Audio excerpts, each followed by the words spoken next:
ஐயா வணக்கம்யா. வணக்கம் வணக்கம் வாங்க. ஐயா பேர் ஆறுமுகம். ஆறுமுகம். ஐயா இப்போ நீங்கள் வந்து நாம் தமிழர் கட்சியில் வந்து இணைஞ்சிருக்கீங்க. இதுக்கு முன்னாடி வேற ஏதாவது கட்சியில் இருந்தீங்களா? திமுகவில் இருந்தேன். திமுகவில் எத்தனை வருஷங்கய்யா? அது ஒரு 20 வருஷம் இருந்தேன் திமுகவில். 20 வருஷம். ஆமாம். எம்ஜிஆர் எந்த பொறுப்பும் இல்லை. அதில் எல்லாம் ஜாதி பார்த்து தான் கொடுத்தாங்க பொறுப்பை. ஓப்பனாக பேசுவேன். அப்போ தான் எல்லாருக்கும் உரைக்கும். அந்த ஜாதி பார்த்து தான் பொறுப்பை கொடுப்பேன். ஆறு ஒரு மாவட்ட செயலோட திமுகவில் ஒரு மாவட்ட செயலம் கொடுத்தீங்க ஒருத்தர் ஒரு சமுதாயத்துக்கு.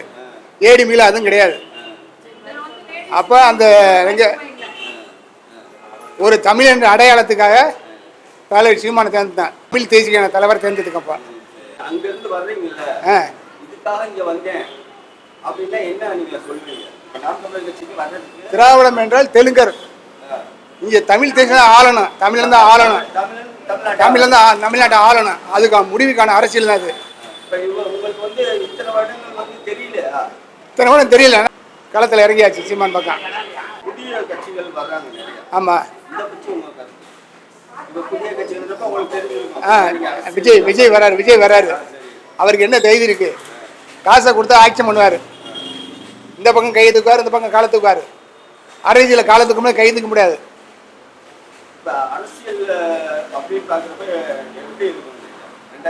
அதான் தலைவர் சொன்னார்ல சீமான், நம்ம அணில் குஞ்சு தான் எல்லாமே. ஆமாம். அதுக்கப்புறம் 2026 காணாம போயிடுவார். என்ன விஜயகாந்த் காணாம போயிட்டாரு, டி.ராஜ் காணாம போயிட்டாரு. ஆமாம், நிறைய பேர் கட்சி ஆரம்பித்து காணாம போயிட்டார். பாக்கியராஜ் எல்லாரும் கட்சி ஆரம்பித்தா காணாம போயிட்டார். சிவாஜி கட்சி கட்சி ஆரம்பிக்காத நம்ம பார்க்காத அவர் காணாம போயிட்டார். அதனால் வர்றவங்க போயிடுவாங்க. இது அப்படி இல்லை. தமிழ் தேசிய முன்னெடுத்து கட்சி நாம் தமிழர். நான் இந்த தமிழ்நாட்டை தமிழன் தான் ஆளணும். பிற மொழிக்காரன் எவனும் ஆளக்கூடாது, இனியும் விடக்கூடாது. இங்கே கொள்கை அதுதான். அது எந்த ஜாதிக்காரன் எவன் ஆண்டாலும் பரவாயில்ல, ஆனால் தமிழனாக இருக்கணும். அவர் தமிழே கிடையாது. யார் சொன்ன தமிழன்னு? அவர் தமிழர் கிடையாது. அவர் தாய்மொழி தெலுங்கு. ஆமாம். இங்கே வரவெல்லாம் சீமானுடைய ஓட்டை உடைக்கத்தான் விஜய் இறக்குனது.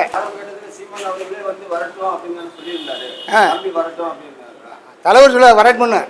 நாங்கள் தொண்டர் நாங்கள் எதிர்ப்போம் விஜய். சீமான் தொண்டர் ஆடுவான் பண்ண மாட்டாங்க. ஆமாம், இங்கே தமிழன் தான் ஆளணும். சொல்லுவேன், வர்றவனா தமிழன் சொல்லுவேன். எல்லாரும் தமிழ்னு ஆக முடியாது. இருந்தாலும் வர்றதா ஐடியா ரெண்டு சேர்ந்து பண்ணுற மாதிரி இருந்தது. இருந்தாலும் அவர் கொள்கை பாதை வேற வழி போயிடுச்சு. நம்ம கொள்கை வேற வழி வந்தாச்சு. என்ன செந்தமிழ் சீமான் அன்னைக்கு வந்து விஜய் வந்தால் பரவாயில்ல, யார் வந்தாலும் அரசியல் வரட்டுன்னு அவர் சொன்னார். வரவேற்றார். யார் வந்தாலும் ஜனநாட்டில் யார் வந்தாலும் வரவேற்கிறது என்னுடைய நோக்கமும் கடமையும் சொன்னார். அதுக்கப்புறம் மாநாட்டில் போய் பேசும்போது திராவிடம் தான் முக்கியம்னு விஜய் பேசினார். இவர் வந்து தமிழில் வேணும், தமிழ் தேசிய வேணும் அப்படின்ற ஒரு கொள்கையினால அவர் இப்போ வந்து முரண்பட்டு பேசுகிறாரு. இதுக்கு ஒன்று கருத்து வேறுபாடு யாரும் எதுவும் சொல்ல முடியாது. வந்திருக்கக்கூடிய அனைத்து உறவுகளுக்கும் முதற்கண் வணக்கத்தை தெரிவித்துக் கொள்கிறேன். வந்திருக்கிற எல்லோருக்கும் நான் வந்து நாம் தமிழர் கட்சியில் இணைஞ்சது ஒரு மாத காலம்தான் இருக்கும். நான் என்னுடைய சுய விமர்சனத்தை கொஞ்சம் சொல்லிக்கிறேன். நான் படிக்கும்போது இந்திய மாணவர் சங்கத்தினுடைய என்னுடைய இன்ஸ்டியூட்டில் பாலிடெக்னிக்கில் நான் செயலாளராக இருந்து பயணம் செஞ்சிருக்கிறேன். அதுக்கப்புறம் காலேஜ் முடித்து வந்த பிறகு குடும்ப சூழ்நிலையின் காரணமாக சென்னை வந்தாச்சு. நான் விருதுநகர் டிஸ்ட்ரிக்டு. சென்னை வந்து மார்க்சிஸ்ட் கம்யூனிஸ்ட் கட்சியில் பயணம் செஞ்சேன் வியாசர்பாடியில். அதை முடித்து அயப்பாக்கத்துக்கு நான் சூழ்நிலையாக மாற வந்தேன். அயப்பாக்கத்தில் சமூக ரீதியான இங்கே மேக்சிமம் இருந்தீங்கன்னா எனக்கு தெரிஞ்சிருக்கும்னு நினைக்கிறேன். சமூக ரீதியான இதில் நான் பயணம் செஞ்சிருக்கிறேன். பயணம் செஞ்சுக்கிட்டு இருக்கும் பொழுது கொள்கை ரீதியாக நமக்கு என்ன இருக்கும், அதுக்கிடையில் பிஜேபிக்கும் மாற்றி விட்டாங்க நம்ம சமூக கட்சிக்காரர்கள் சில பேர். அண்ணாச்சி நீங்கள் பிஜேபியில் இருக்கணும் அப்படின்னு அதுலேயும் ஒரு 2-3 காலகட்டங்களில் பயணம் செஞ்சுருக்கிறோம். இப்படி இருக்கிற பொழுது நைட்டெல்லாம் சில நேரம் தூங்காம பார்ப்பேன். ட்ரம்பையை அடிப்பாரு, இது வரி அது வரிப்பாரு, இங்க மு.க. ஸ்டாலினையா போடுவாருங்க. இதற்கெல்லாம் தீர்வு என்னன்னு சொல்லி நைட்டெல்லாம் தூங்க மாட்டேன். செல்லுல அண்ணனுடைய பேச்சுகளை பார்த்துக்கிட்டே இருப்பேன். சீமானனுடைய பேச்சுகள் இயற்கை வளம், ஜாதியத்தை தாண்டி வரணும். மிக முக்கியமாக சொல்லுவது, நாங்க ஜாதியத்தில் அடிபட்டவங்க, எழுச்சிக்கிட்டு இருந்தவங்க. ஜாதியத்தை மறுத்து ஒரு அரசியல் கட்சி மாறும், கொள்கை ரீதியாக மாறி வரணுங்கிறதுல சீமானனுடைய கொள்கையை பற்றிக்கிட்டு, அதுக்காக நான் நைட்டே வந்து உறுப்பினர் ஆகணும்னு தேடினேன். திருமுல்லை வாயிலில் போயிடுச்சு. இப்போ நான் நாம் தமிழர்ல இணைஞ்ச உடனேயும் எனக்கு எங்களுடைய தொகுதியில் இருக்கிறவங்க எம்எல்ஏ ஆயிடுவான், முதலமைச்சர் ஆயிடுவாங்க, கொஞ்சம் வார்த்தைகளை கொஞ்சம் வந்தா கூட மன்னிச்சிருங்க அப்படிங்கிற ஒரு எண்ணத்துல, அதன் மூலியமா நான் பயனடைஞ்சிடணுங்கிறதுல உடனடியாக நான் தமிழருக்கு வந்துடல.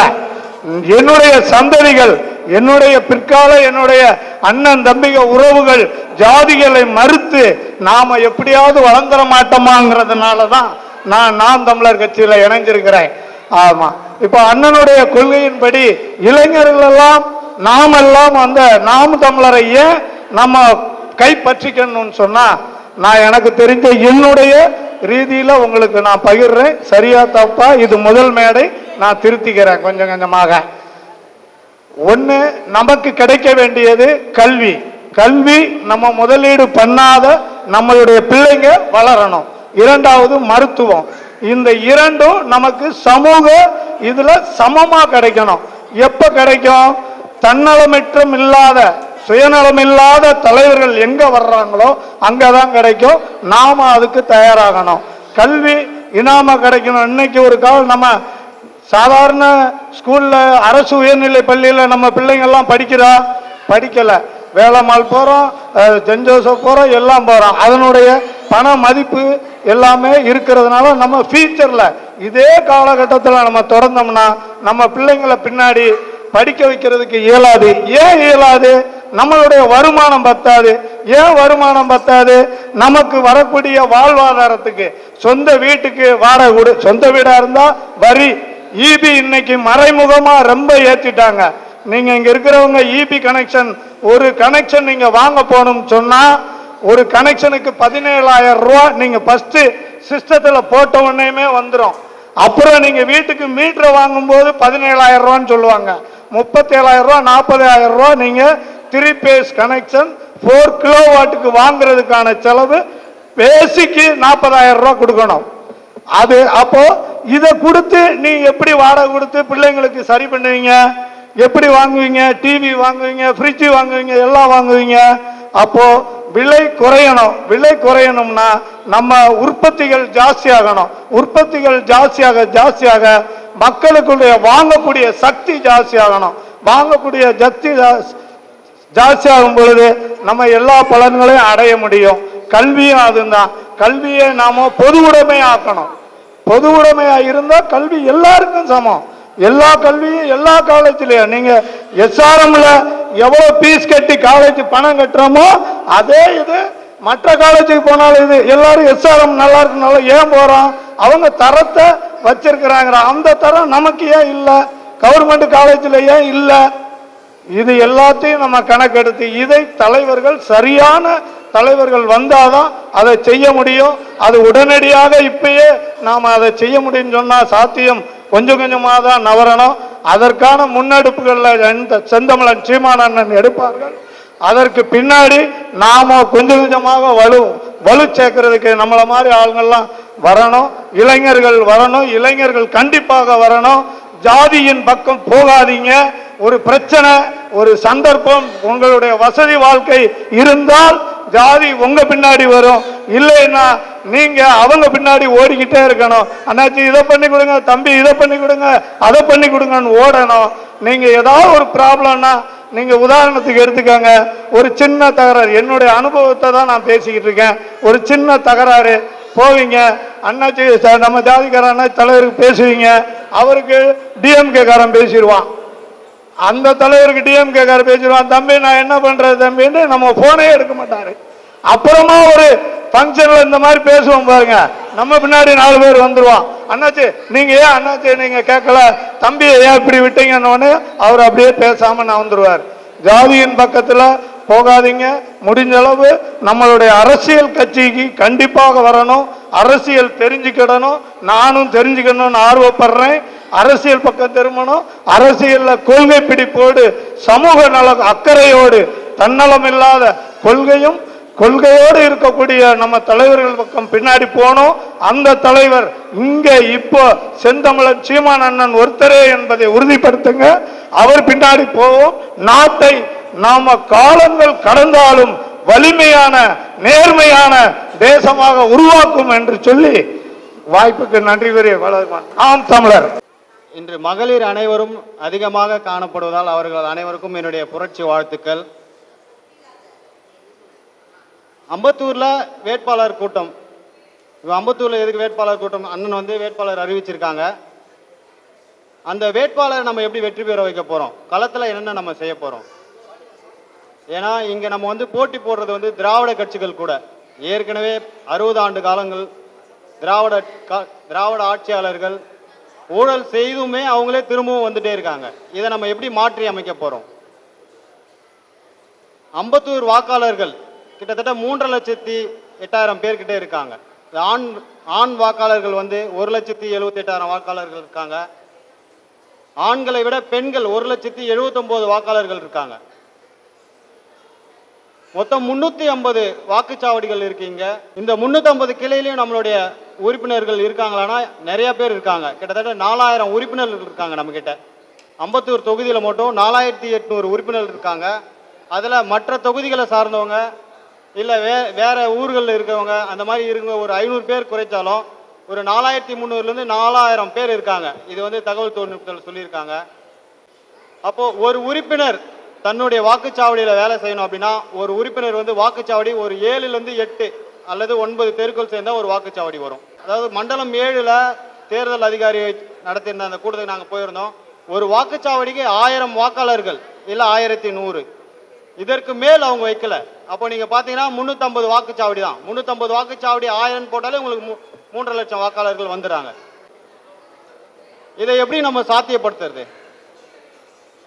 ஒவ்வொருவரும் களத்துக்கு வரணும். இப்போ நீங்கள் பார்த்துருப்பீங்க, அம்பத்தூரில் ஒரு சில நிகழ்ச்சிகள் நம்ம தொடர்ந்து எடுத்துகிட்டே இருக்கோம். அதில் முடிஞ்ச அளவுக்கு உறவுகள் எல்லாருமே கலந்துக்கிறாங்க. கலந்துக்காத உறவுகள் வந்துட்டு மறுபடியும் மீண்டும் மீண்டும் முயற்சி பண்ணி அவங்கள களத்துக்கு வர வைக்கிறோம். இந்த வேட்பாளர் அறிமுக கூட்டத்துக்கு பிறகும் எல்லாருமே வந்து மீண்டும் கலந்துக்கணும்னு நான் கேட்டுக்கிறேன். இந்த கூட்டம் சார்பாக நாம் தமிழர் கட்சி என்பது மற்றும் ஒரு அரசியல் கட்சி அல்ல. இது எளிய மக்களின் அரசியல் புரட்சி. அதை உணர்ந்து நம்ம அனைவரும் ஒற்றுமையோடு செயல்பட்டால் மட்டும்தான் அண்ணன் செந்தமிழன் சீமான் அவர்கள் செஞ்சார்ஜ் கோட்டைக்கு பதவியேற்க செல்லும் போது அண்ணன் ஆதித்தன் அவர்களையும் நாம் வெற்றி பெற்று கூட அனுப்ப முடியும். இதை மனசில் வச்சுக்கிட்டு அனைவரும் வெற்றி பெறதுக்கு உழைப்போம் என்று விடைபெறுகிறேன். நன்றி, வணக்கம். நாம் தமிழர். ஒரு வாகனம் ஓடணும்னா அதுக்கு எரிபொருள் தேவை. ஒரு மனிதன் இயங்கணும்னா உணவு தேவை. இந்த நாம் தமிழர் கட்சி அம்பத்தூர் சட்டமன்ற தொகுதியை தொடர்ச்சியா இயங்கிக்கிட்டு இருக்கு அப்படின்னா இங்க இருக்கிற நிதியாளர்கள்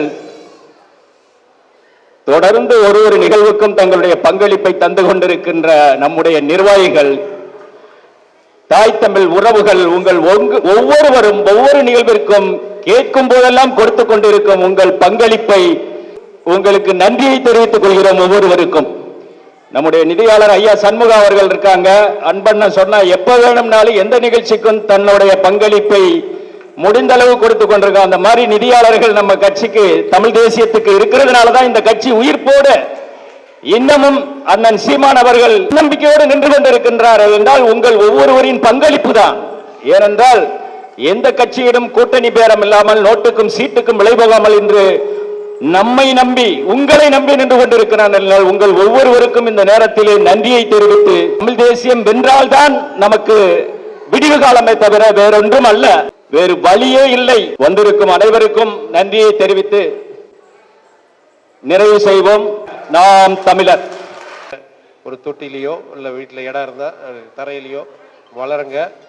இருக்கின்ற தாவரங்கள்லேயே 24 மணி நேரமும் ஓசோன் காற்றை வெளியிடக்கூடிய ஒரு தாவரம் இருக்குன்னா அது துளசி தான். ஓசோன் காற்று தான் பெண்களுடைய கர்ப்பப்பையை சுத்தமாடுத்துறது, மன அமைதி கொடுக்கறது எல்லாமே துளசி தான். தயவுசெய்து தேவையானவங்க எடுத்துன்னு போயிட்டு எல்லாருக்கும் கொடுக்கணும்னு நினைச்சோம். அந்த நர்சரியில் துளசி இல்லை, இருந்ததை நாங்கள் வாங்கிட்டு வந்துட்டோம். அடுத்த நிகழ்வில் எல்லாருக்கும் கொடுக்குறோம்.